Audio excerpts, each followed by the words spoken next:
Welcome to the Starting Over podcast training series. I am your host, Edward Shelton, and in this episode, we are going to be looking at toughness.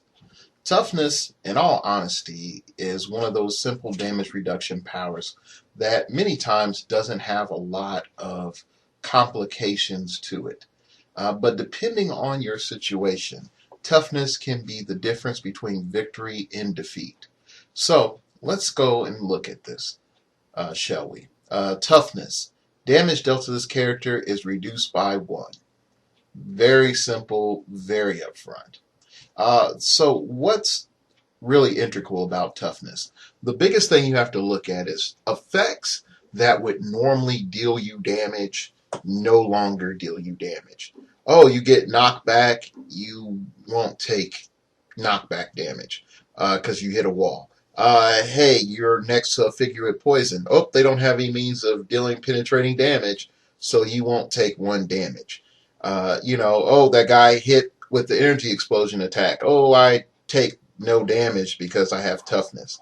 Toughness allows a figure to enter that realm of damage reduction while at the same time being very cheap on cost.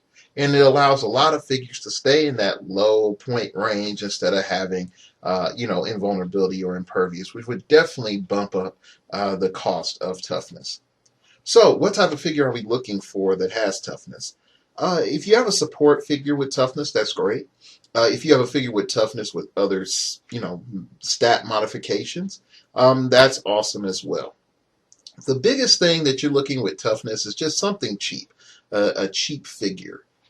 In most cases, when you start looking at over 135 points and that main character's defense is toughness, either its offense is amazing or you probably need to reconsider.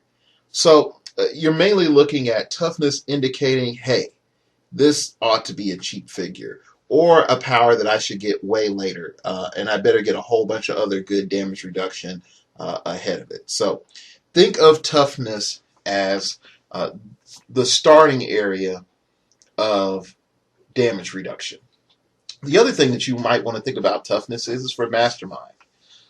Now, no, we haven't talked about Mastermind, the power yet, but let's get really honest. If you're going to do Mastermind damage, then you prefer to Mastermind on a figure that has damage reduction. I know impervious and invulnerability is a lot more preferable, but let's really look at it. How many times would you really sacrifice an impervious figure or an invulnerability figure to Mastermind? Not often. And how often are those figures really cheap? Not too often. So there we go. Toughness, a good key for Mastermind fodder, and it's a good entry level of defense. What I want you to do is, we're not going to play around with a figure in this training exercise. Just write down, what can I do with toughness? And I just want you to write down 3 to 4 ideas. What can I do with toughness? And figure out, what do you want to combine it with? Okay, or what effects that we have talked about or will talk about is going to be beneficial to you.